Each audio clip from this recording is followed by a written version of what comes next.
stop it, man. We did. We're ending I the spent week. 24 hours in a crypt. See what happens. Metalstein, we're early in Blazers Thunder. Chet gets it to go. OKC wins by, not joking, 62 points. A lot of blowouts last A lot of blowouts. TNT had to pull the plug on coverage. Bronze medal, Giannis in the game they had to pull the plug on coverage on. 24, 12, and 6. And what was supposed to be a showdown between these two best teams, instead, at halftime, Celtics pulled their starters. Silver medal, Bradley Beal, and the unmitigated gall of Suns fans this morning, sending me my Austin Reeves is a better third option than Bradley Beal take, when this might be the first, guys, it's past Christmas and this is his first relevant moment because he hasn't been able to stay healthy, which was the whole take. But good game, Bradley. Goal. Kyrie.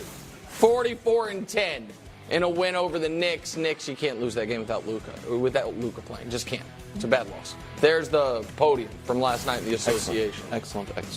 Time now to lift the ban on cringeworthy puns. Yeah. And allow Brew to flex the headline writing skills he honed while spilling ink for the finest broadsheets in the land. It's Monday morning headlines, and you have a special double edition. Well, I had to have a double edition because Kevin Wildes, like a petulant little kid today, couldn't log into a website, so he refused to do this. That might sound ridiculous, but that's what happened. He was like, you know what? Forget it. And we don't have it. So I'll give you mine. Sorry. First one. Give it to me, Hubs. No problem. Chiefs cruise past Dolphins. Now you might say, yeah, not my best work though, because I had to double dip, as I had to do your job and my job. Okay. So now my other headline for Kevin Wildes: access denied. Wildes remains excommunicated from Chiefs Kingdom. Look at Brew. Yeah, Brew. By the way, Brew has not. Brew is on the periphery, but he hasn't been excommunicated or denied. Brew, go right ahead. I like that. All right, here we go. You guys know. Look, I call it like I see it with the Cowboys. F game, A game, whatever they bring, they are going to bring their A game. Snare Jordan.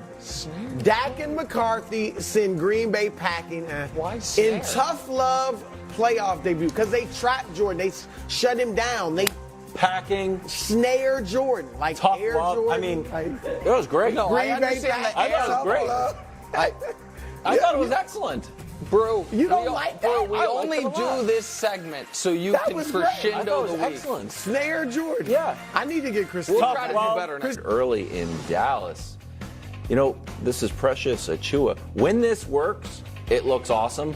When it doesn't work, not so much. More on this game in a second. Wonderful Suns in LA. Now, this is a good no-look bounce pass. LeBron, I mean, come on. It's so good. 10, 5, and 9 for LeBron. 10, which means it's tied for the fewest points he has scored in 17 years. I mean, that is what a take. It's just what it is. It's not a take. It's just a fact. I mean, it's an amazing take. Yes. I feel like he's gotten even better as a passer. Okay. At least the fancy. Below 500. Let's all settle down. No, oh, my gosh. At least the fancy. Look at my home grid out here. Chet gets it to go. OKC wins in a nail-biter, Brew. I don't know if you saw this one.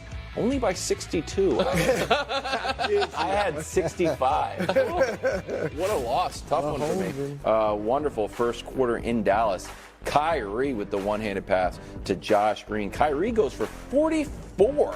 No Luka. Can I say something to the Knicks and Ramsey, who's a Knicks fan? Sure. You can't lose to the Mavs with no Luka. That's a terrible loss.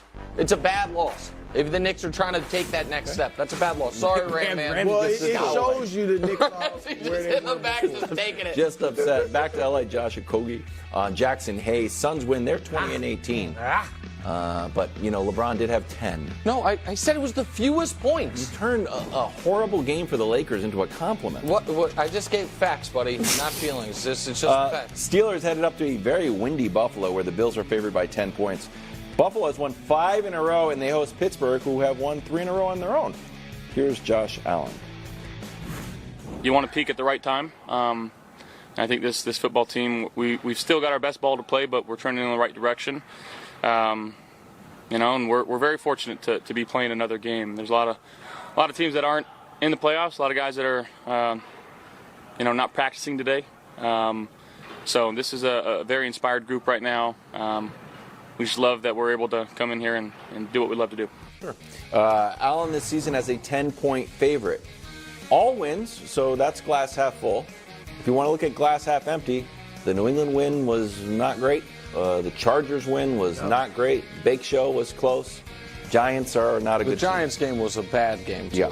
Yeah. So are the Bills peaking at the perfect time? You're pointing at Brew. Yeah. Okay. Well, they're not peaking.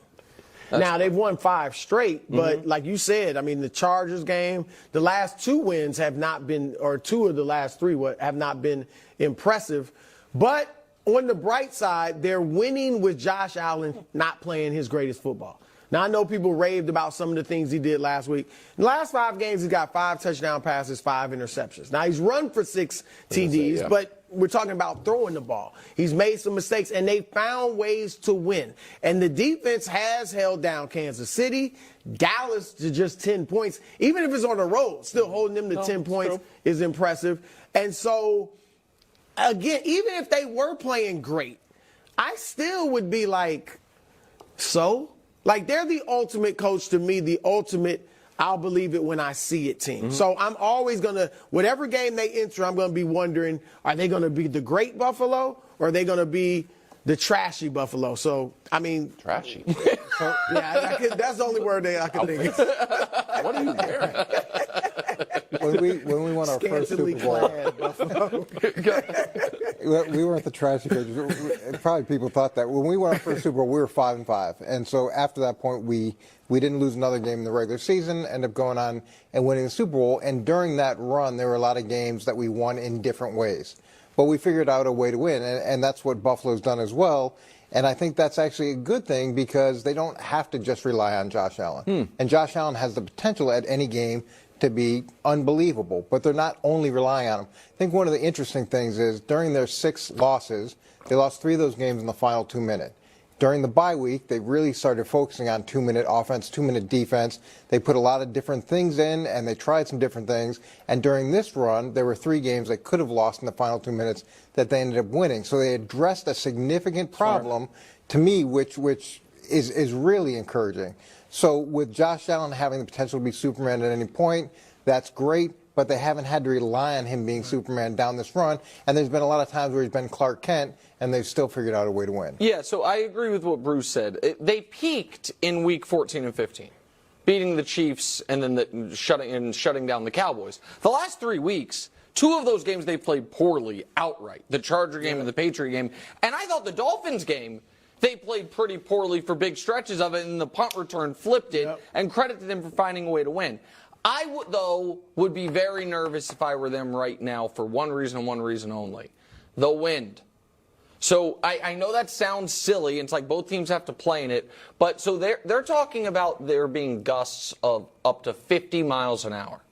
And the reason I mention that is we have a very odd for this team, Coach. I mean, that's like Tuesday in Buffalo. Oh, but no, it's not. No. I promise it's not. The people on the ground, they were talking about this being, even by their standards, extreme event. But the reason I mention it is this specific team, let's go to the Bills a couple of years ago with this quarterback. We saw them play the same team 3 times in a 6-week stretch. 1 time in wild, windy conditions. The other 2 times in just normal, snowy, cold weather. Mac Jones. Can you guess which game? Well, it says wind game, so I guess the mystery. But the point that I'm making is that was Josh Allen playing his best football against the exact same team. No different injuries, no anything.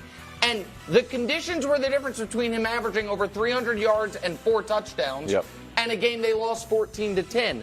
So the reason I say that is the Bills have no reason to lose to Mason Rudolph. Correct. No reason to lose to the Steelers. A little bit, though. I get it. A little bit. I get that. The Bills absolutely should win this game. I'm going to pick them to win this game. But if you're a huge favorite playing a team that needs something weird to happen, having wild weather conditions is what the underdog, not the favorite, wants. Okay, but what about Tua? What do you mean? Well, isn't that the way, like the huge favorite and They're the not team that needs something weird to happen? Getting him off his couch. He's talking about just for the playoffs. Just right now. Oh, for the playoffs? Just maybe. for the playoffs. It's a great idea, Coach. You might get him off the couch for 10 days. Heal another Super Bowl? Tampa. Eagles are favored by a field goal, even though they've Lost 5 of their last 6. The roster is riddled with injuries. And oh my gosh, is this true? What? I'm sorry, we don't have a breaking news bar up. A.J. Brown deleted his Twitter and Instagram. Oh man.